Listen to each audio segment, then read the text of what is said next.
morning, get ready with me. Pasok tayo ngayon sa trabaho. So as you can see, nakaganito na ako ng hair dahil naayos ko na aking wig for today. So nakaganyan siya. So pagpasensya na nasa likod medyo lightning kasi mamadali na tayo. So dito ko ngayon sa Cavite dahil dito ako nag-Christmas. So New Year's is coming again. So Happy New Year sa mga dyan, sa mga person. So ayun, dami nating chika. So nakapag-moisturize na ako ng face. So pagpasensya niyo kung maingay dahil nandito yung fan sa katabi ko dahil mainit. Kasi yung background, diba? The one I'm using here, this is from O2O, 04 less. So nasa tapat ko yung salamin kaya doon ako titingin guys sa pagpasensya na. Pasok ko talaga is 4 PM, 10:30 AM na. Nagmamadala ako dahil traffic dyan sa may Kawit. So, set ko lang siya ng about 30 seconds. Then, let's go ahead and corrector type for my under eye. So, color corrector from LA Pro Conceal in the shade Peach Corrector. Super dark talaga siya in person. Mukha naman tayong fresh.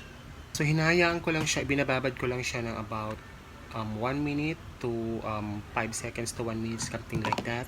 So para maano lang siya mag-set, kasi kapag ganyan pa siya tapos papatungan mo siya ng liquid concealer or foundation, magmi-mix lang sila, so walang purpose.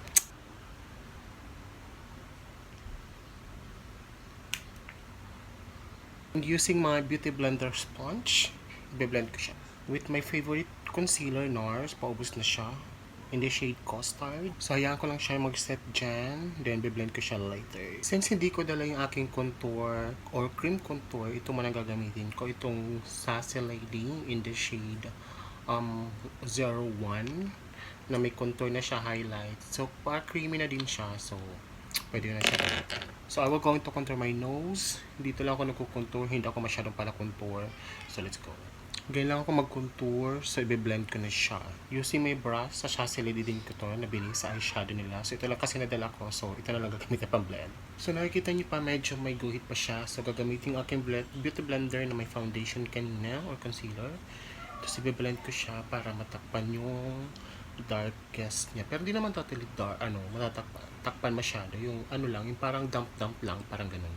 Since na-blend na lahat, so gagamitin yung aking trusty loose powder by Dr. Sensitive All Day No Serum Blur Powder. So in the shade Natural. Kukuha ko ng Berry Light. Huwag na tayong Berry Light. Dagdagan na. Aking under eye. So ang ginagawa ko is gumaganito ako para yung wrinkles niya sa eyes ko malagyan din siya at hindi siya mag-crease. So dami ko ng chika. Kailangan mga wala pang 12, makaalis na ako here. So, andito ko ngayon sa General Trias. Dito ako nakatira talaga. And sa oil ang person, hayaan ko lang nakababad ang aking powder dyan. Dibe-blend ko siya. So, gagawin ko naman aking brows. So, the one I'm using is from Caroline in the shade Taupe. So, ganyan lang aking brows. Straight with a minimal arch. So, after niyan, gagamitin ko ang aking brow gel or brow mascara from Maybelline. So, gamit na siya in this shade. I think this is brown or dark brown. Hindi ko sure kasi nabura na yung pangalan. So, pwede ko na i-blend ang aking powder na binili ko kanina. Meron ko ditong palette. Ito ibigay sa akin ng friend from Ashley. Ito, pagpasensya na, basag na siya. Oh. So, ito lang naman ang laman. Pero itong ginagamit ko pang contour ng nose. So, shoutout niya sa aking friend na si Daisy. Bigay niya sa akin to. Parang na yata sa akin ito binigay. Hindi ko nagkakamali. 2 years ago. Oo, dito ako nakatingin kasi andyan ang mirror. So, magkukontour na ako ng face. Using itong aking contour in the shade Light. Hindi ko alam kung anong shade to. Kasi matagal na sa akin to. Beach Days pala. And 02 Beach Days. So, nabili ko lang dun dito sa nabili ko lang din to sa Lazada. Hindi ko alam kung anong brand. Pero for me, this is the best. Hindi ako masyadong pala contour. Hindi ako masyadong nagko-contour ng buried ng bonggang-bongga. So gusto ko yung light lang, especially yung mga everyday look lang. So as you can see, meron pa siyang shade dito. Ayusin ko yan mamaya. Yan, perfect. Okay na sa akin yan. May blush. I will going to use this one from Caroline in the shade Starlight Shine. Itong kanilang curling Caroline Oil Control Blush On. So, gamit na siya. Using my shower brush, lumang-luma na to sa akin. So, parang 5 years na yata or 8 years na sa akin to.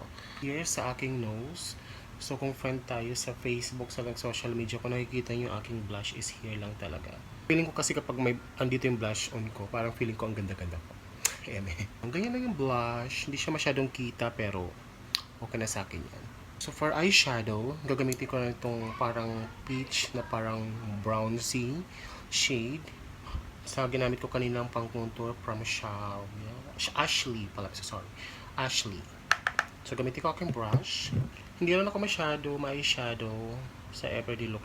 Like I said, depende sa mood. Ganyan ko lang din here. Ang sana, gano'n. Here, para may pakata effect. So, meron ako ditong palette from L'Oreal. Bigay sa akin ng aking ka-work na si Nana. Hi, Jonalyn. Hi, Nana. Shoutout sa'yo if you are watching. So, gagamitin kong kanyang binigay na eyeshadow. Itong light brown lang. Ito. So, meron akong brush here from Shopee. So, pinag-mix ko lang tong parang dark saka super dark na light na brown. Light na brown pa. So, pinag-mix ko lang siya. So, nilalagay ko lang siya dito na minimal. Na pang everyday look lang. So, lagyan ko muna din. I will be right back. I don't know if you can see it, pero meron akong eyeliner parang pawing lang. Yung pang ano lang talaga, pang everyday look lang. Nilagyan ko lang siya talaga ng line. So, before I put my mascara and curl my lashes, gagamitin ko muna ito. Ito nabili ko from Shopee also. Actually, ano to, para siyang yan, ganyan. May water, eyelid tape, kumbaga. Ito siya. Eyelid tape. Tapos meron na siyang kasamang spatula ba tawag dito. Yung parang ito, tapos ito yung pang ganun.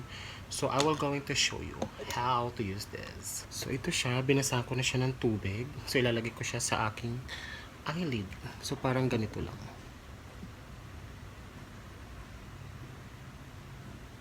So, nakikita niyo yan. Para magkaroon lang siya ng shape. So, let's go ahead and mascara and curler. So, for the lips, gagamitin ko aking favorite na Maybelline. Itong at kanilang soft matte in the shade Clay Crush. I-finalize ko lang tong aking look, then I will be right back. So, here's my final look. So, I hope you like it, guys. So, magpapasok na ako, nagmamadali na ako, dahil magta-traffic na naman ako. So, see you to the next one. Bye for now.